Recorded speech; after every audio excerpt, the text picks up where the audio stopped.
Hello, friends and followers. Well, day after Thanksgiving, stuffed with turkey. The turkey turned out finally after pulling it out of the oven and finding it wasn't done and putting it back in, even somewhat carved, for another hour. And that solved the crisis. The dinner came out great. Anyway, here's tempo number 2 that I also put a balanced modulator tube into. This one had the solid state modulator. Could not get this board to work, and I can't find any documentation on tuning it or anything, so gave up on it. This is the solid state modulator. Anyway, all these radios now are converted back to the 83, I think 70 tube or 60 tube. 70. I can never get this tube memorized right. Anyway, this tube right here is the balanced modulator tube. It is in series with this tube as far as the heater requirements. And I put these Chinese pots in this thing. This pot is really touchy.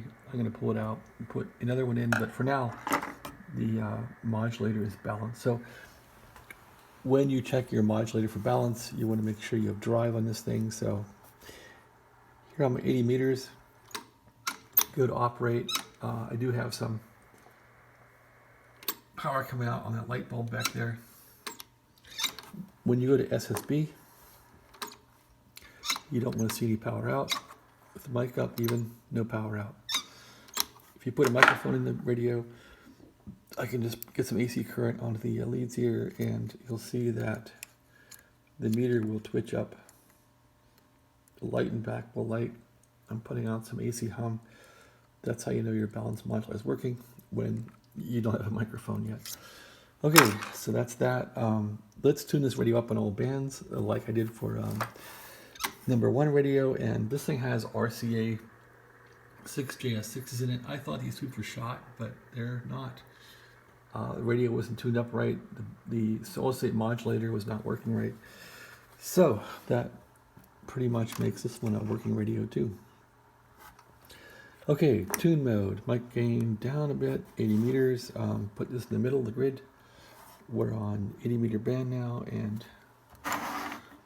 I'll put some light on the subject here, a little bit of light. There we go, and let's commence tuning. So go to tune mode here. Yes, we're in tune mode. A little bit of drive. You can take the load down for 80, and it's already pretty tuned up. Just peak it. And there we go at 80, it's working pretty good. Take that down a bit. So there's 80. It's got some good power at 80. You can see it's decent power. 40 meters. So when I calibrated the radio, I kept the grid at 12 o'clock, like the book says. And that's how you get everything kind of linear and tuned up. Here's 40 meters. Nothing there yet. Dip the plate. Okay, yep. So I have the plates neutralized. Now the plates, the finals are neutralized, and it's working reasonably. 40, give it a bit more load, or less load. I'm going by the light brightness down there, basically, ignoring the meter for now. So at least the light bulb loads up pretty much there on 40. Give it some power. I can't say it's a great amount of power coming out of 40, but it's working all right. Actually, let's peak the grid. There we go. A little more drive. A little more drive. There. And now we got some power coming out. All right. That's pretty decent for 40. I think the trick was peaking the grid a bit. So I'm on no load there at all for this light bulb. No load hardly at all. It's working pretty good. Okay, that's 40 meters. This thing has a lot of output on 20 for some reason. 20, move that over to there roughly. Load about there for 20, and let's see. Let's just do it. Peak it. Nothing. No drive at all because that has to go up. There we go. So 20 is hard to peak in this thing, sort of. You have to really mess with the load. Kind of hard to peak. There we go. Let's look. Wow. Okay, so 20 likes to be at 6 o'clock load here, and it really has some power. Wow. So 20, I think, is the best band in this radio for sure, as far as output power with that light back there. Okay, that's 20. 15 is a battle. There's 15. Let's go for some grid here. There's a grid peak. Go for a dip here. Okay, there's a dip. The tubes aren't quite neutralized for 15, but they are for 10, so that's what matters. Not enormous power here yet. It's really touchy on 15. And we can't take that up too high.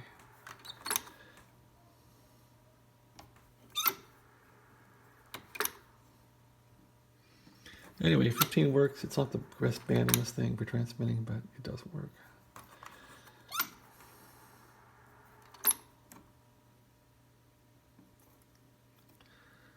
That's probably as good as we're going to get. I'm estimating it's like 50 watts or something.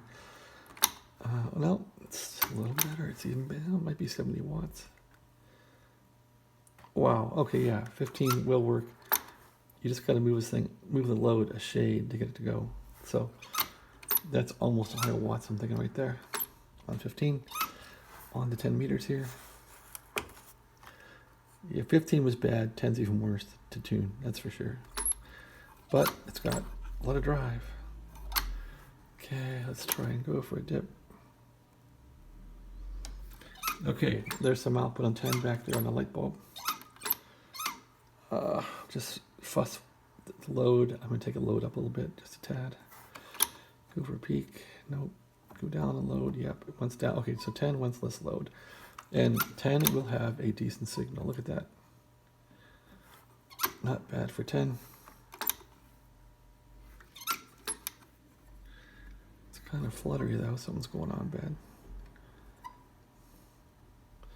So there's 10. It's about the best I can get it. Check this thing for linearity as far as different slopes. It's not quite neutralized well, but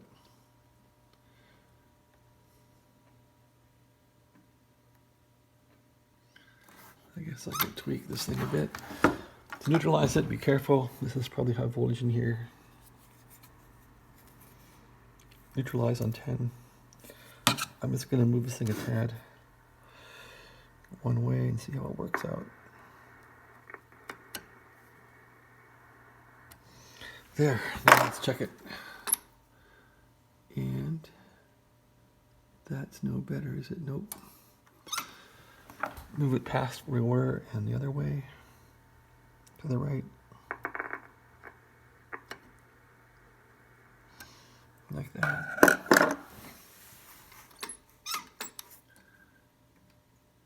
Okay, that's reasonable. Now you see it will peak when it's at the lowest current reading, and it will not peak at the higher. So that's neutralized for 10 finally.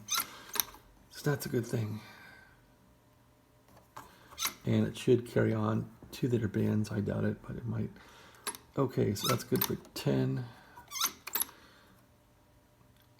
A little less load here. Let's take the load down.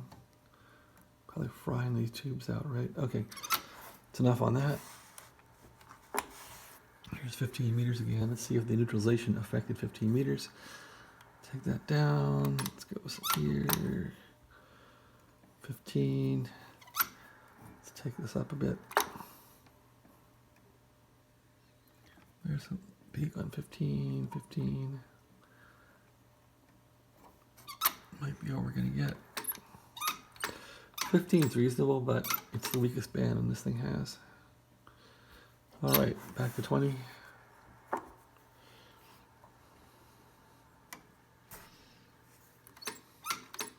It's already pretty good. Okay, 40.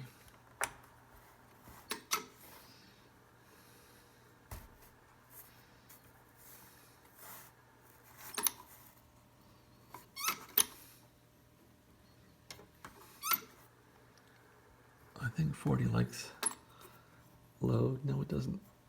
Let's go down here. Yeah, so 40 is pretty good. It doesn't want much load. Hardly any load at all, and it works fantastic.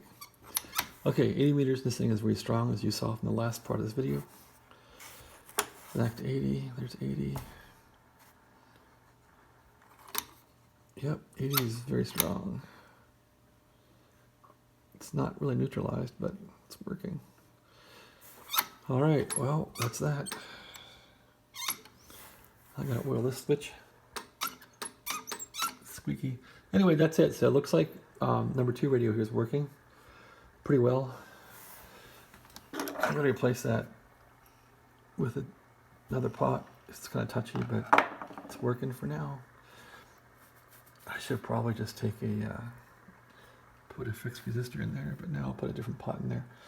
Okay, well that's it for the other tempo here, tempo 2. So got 2 of them finally working. This is the parts radio I bought. This one's working very well.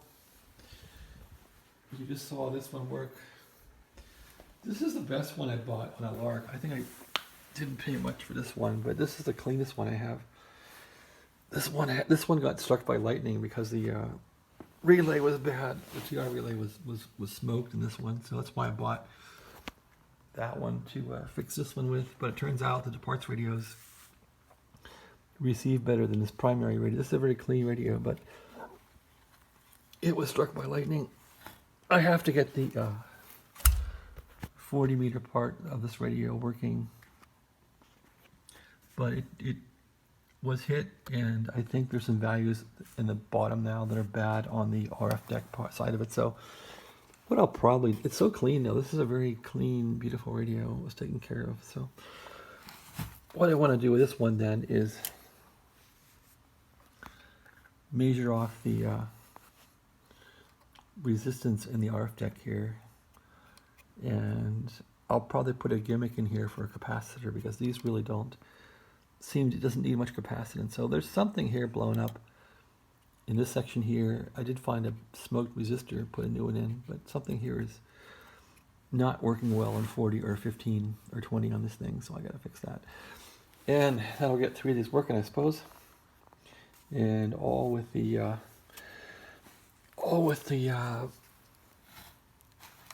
balanced modulator tube. This one is an older one, I suppose, because it came from the factory with the balanced modulator tube, and all the components were installed. All right, well, thanks for watching, and have a great day. Yeah, here's the radio stall these days. I still have the Strike R4B here, which I fixed a long time ago. It works pretty good. TX4B works, R4A works. Tentec Omni 6 Plus and the Paragon, those are working well. I had to replace the display on the Paragon and fool around with it. The World War II radio I've been working on, but not much time for this guy. I want to get the transmitter working on this thing. And that's it. There's been too many broken radios. Here's the Drake TR4 and RB4. I just got these working well. So, I don't know. I should probably use some of these radios on the air and probably sell them off, because I think I have more fun fixing these radios than I do using them. It's fun to fix them. Okay, thanks for watching. Have a great day. Happy holidays.